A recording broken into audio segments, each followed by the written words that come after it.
Discovering Dandadan was one of the best things I did last year. I couldn't put the manga down, binge reading every volume, and the anime has been equally standout. Fantastic character design and gorgeous art come together to bring to life its world of science fiction and urban fantasy. Mix in a healthy bit of romance and a couple of pinches of offbeat humor, and you have a unique series full of personality. But initially, I definitely got lost in Dandadan's chaos. Yeah, it was a fun ride, but I didn't come away with much more than the surface level plot. Eventually though, as I thought about the most powerful moments throughout the series, a few elements stood out to me. Aspects that not only help Dandadan distinguish itself from its peers, but also serve as thematic threads holding together its frantic pace, sudden tone shifts, and genre blending. So what are these elements? I'm glad you asked. Let's get into it.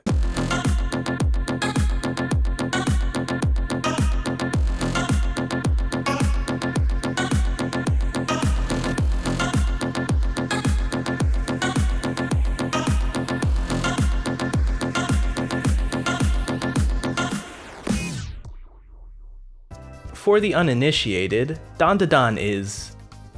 Oh boy, I have to try and summarize the plot of Dandadan. Okay. Dandadan focuses on Ayase Momo, a gyaru girl who believes in ghosts, and Takakura Ken, nicknamed Okarun, an otaku boy who believes in aliens. Barely minutes into a chance encounter at school, the two butt heads over their opposing beliefs, and each set out to prove the other wrong. Turns out, they were both right. Okarun finds himself possessed by the ghost Turbo Granny, while Momo is abducted by aliens and awakens to psychic powers during their attempt to manipulate her mind. Through the combined strength of Okarun barely controlling Turbo Granny's power and Momo's newfound abilities, the two manage to escape, and go on to get caught in paranormal conflicts one after another. And so, Momo and Okarun learn to control their new powers while fighting off ghosts, aliens, and urban legends, meeting a varied cast of characters along the way. Oh, okay, that was actually easier than I thought. Momo and Okarun serve as dual protagonists of Dandadan, each getting just about equal focus. Their relationship is one of the major threads running through the series, and motivates a lot of their respective character development. For example, Momo shows some embarrassment about her feelings toward Okarun early on, and Okarun has to deal with his low self-esteem, causing him to shy away from Momo. Despite that, the two want to get closer to each other, and so they confront their own flaws, gradually bridging the gap and allowing themselves to be vulnerable. They argue and then communicate, fight life or death battles, then have cute moments. There's a nice natural ebb and flow to their dynamic, which makes it very engaging. That's not to say that the rest of the cast isn't great as well. We quickly meet Momo's grandmother, Seiko, a suspiciously youthful spirit medium. Honestly, they cooked with this one. A baddie grandma voiced by Mizuki Nana is crazy, but I'm all about it. Then there's Aida, a self-centered popular girl and Momo's rival for Okarun's affection, Gigi, Momo's ikemen childhood crush, and more. With each character introduced, new friends are made, the romance polygon gets more complicated, and we're treated to new interactions between these lovable eccentrics. We get to see Momo apologize to her grandmother for calling her a fake spirit medium. We get to see Aida get over her self-centered manipulations and own up to rumors she spread about Momo. We get to see Okarun and Gigi become friends, despite both having feelings for Momo. Throughout the slice-of-life elements, school romance shenanigans, and high-stakes action, there's a through line of really focusing on the relationships, not just between Momo and Okarun, but the rest of the cast as well, grounding the otherwise utterly chaotic nature of the story. Really, if you cut out the action and paranormal elements and just described the characters and their relationships, I would probably guess Dandadan was a high school shoujo romance or something. These character dynamics are put to very effective use here, particularly in the way they're woven into Dandadan's approach to the Battle Shounen genre. I'm specifically thinking of series derived from Dragon Ball's template, with arc-based structures, training, special techniques, the works. Admittedly, I don't have super exhaustive knowledge of this genre. It's been years since I followed them particularly closely, but I generally think of these as being a sort of coming-of-age story, where a young idealistic character pursues their ambitions through hard work and determination.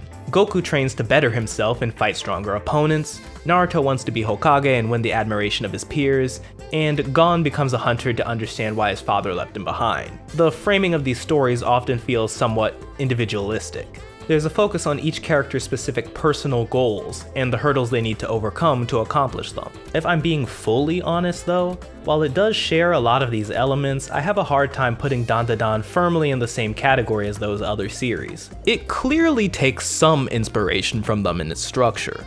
It's got the arcs and battles and training, and it also serves as a sort of coming-of-age story. I mean, Okurun's journey into manhood is literally turned into a search for his balls. It doesn't get more on the nose than that. Despite that, it still feels different. Part of this is the way it kind of does a bit of everything. The comedy, slice of life, and romance elements have a bigger role here than they would in your typical action shonen. But more than that, the more fundamental reason it stands out from these other series is really in the protagonist's motivations. Momo and Okurun don't have grand aspirations.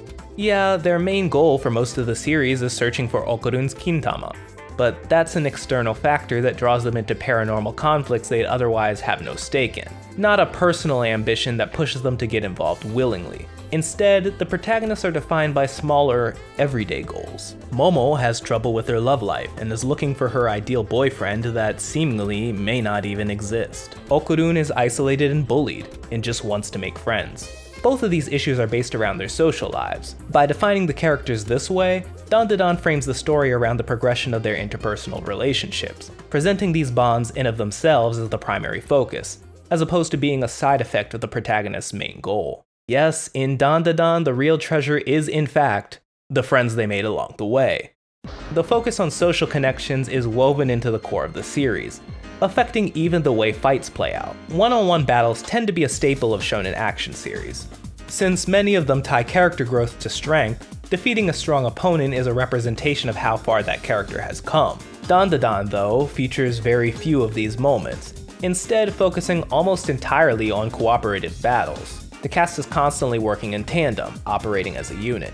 Every new friend is not only an opportunity for Momo and Okurun to grow as people, but also a new asset to help them take down the next supernatural menace that they come across. And every battle that occurs is an opportunity to develop and define those relationships with these new friends. When Momo is mad at Okurun because she mistakenly thinks he's getting romantically close with Aida, rather than having a drawn-out arc surrounding the misunderstanding, the three are pulled into a battle with aliens. After barely surviving their encounter, it makes sense that Momo would want to directly confront him, giving him the chance to clear things up. When Okurun, later, begins to feel inadequate in comparison to Gigi, he starts struggling to feel like he's even worthy of being Momo's friend. But when they're interrupted by a living anatomical model, the resulting chase causes him to realize the full extent of his feelings for Momo, giving him the determination to stay by her side. When looking at the series from this perspective, it makes sense why it's so easy to get invested in the characters and their struggles.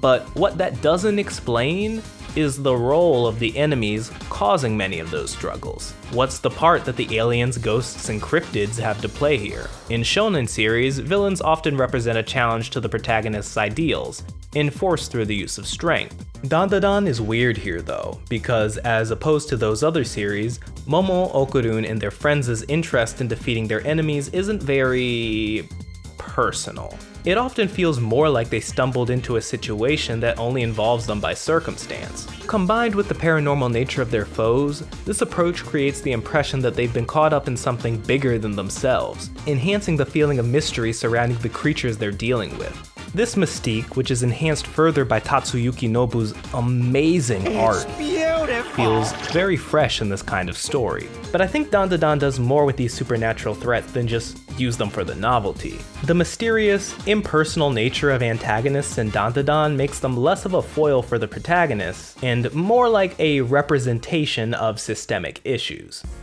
When going through the motivations and backstories of each enemy they fight, you start to see them fall into two categories: exploiters and the exploited. Take the various ghosts that Momo and friends confront throughout the story. While it's not clear what caused Turbo Granny to become an evil spirit, she always appears alongside ghosts born of the souls of dead girls, seemingly out of the desire to comfort and protect them.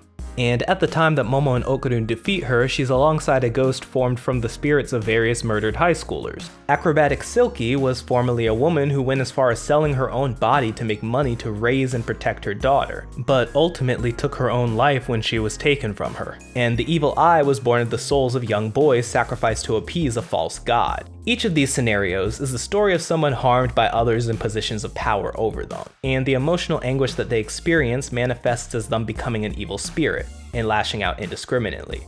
But eventually, all of these enemies become a source of strength for the heroes through, yes, some force, but more importantly, a display of compassion. Turbo Granny is sealed in a Maneki Neko doll, and while initially still antagonistic, she's allowed to live at Momo's place, and over time grows closer to the cast, offering support and guidance, even going so far as to help Okarun better use her powers.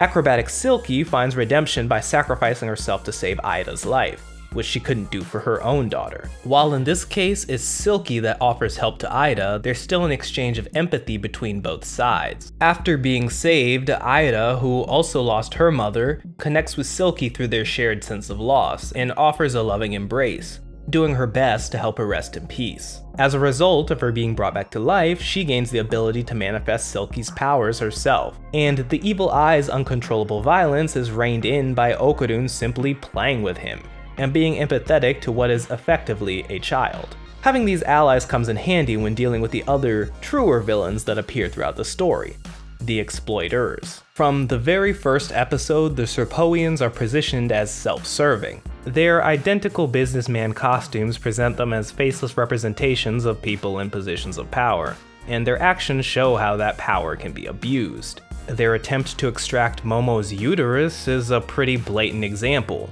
being just sexual assault done by a group of men. As the series goes on, the Serpoians are also shown to exploit others economically. They hire various other aliens in order to help them capture Okarun, and put those aliens through extremely inhumane work conditions. Mr. Mantis Shrimp, for example, is pushed beyond his physical limits in his battle against the protagonists, and with his desperate need for money in order to keep his son alive, he has little choice but to endure these work conditions. In contrast, Momo and friends treat his wounds and actually help him solve his son's health issues, once again, making new friends through a show of compassion. A similar dynamic happens later with the Kito family, who are literally evil landlords. They exert their power over Gigi, forcing him to follow their orders and eventually just physically beating him and Okarun. Despite this, it's their negligence that caused Gigi's parents to be hospitalized in the first place. They knowingly allowed them to move into a house where they could be affected by the suicidal psychic waves of the Mongolian death worm. The creation of the Evil Eye was also their fault. The sacrificed souls that merged to create it were their victims. And once again, Okarun and friends show compassion to those victims, bringing the evil spirit into their fold, even if he is kind of a wild card. The power of friendship is a theme that comes up a lot in shonen manga, but not many series make it as core to the story as Dandadan does. Instead, many older series often fall back on an individualistic ideal, emphasizing the ability of a single character to overcome the challenges they face through the merit of their own effort and hard work, with the support of their friends being a more secondary aspect, something to motivate them to push further in their training or battles. Dandadan instead feels less idealistic, reducing the focus on individual achievement, but no less optimistic. Despite the madness happening around the cast, despite those around them abusing their power, they're still able to forge bonds, make friends, and fall in love. And in fact, it's because they do those things that they're able to survive. Dandadan displays social connections and internal growth as a method for building collective strength, focusing on how forging bonds and working together can help everyone involved overcome their personal struggles and fight off those intending to manipulate or harm them. It's this strong core through line that holds all of Dandadan's insanity together. And while it may not be the most revolutionary, never seen before idea, when you place it against the backdrop of a supernatural intergalactic conflict surrounding one guy's family jewels, well, it makes for a pretty unforgettable series. Put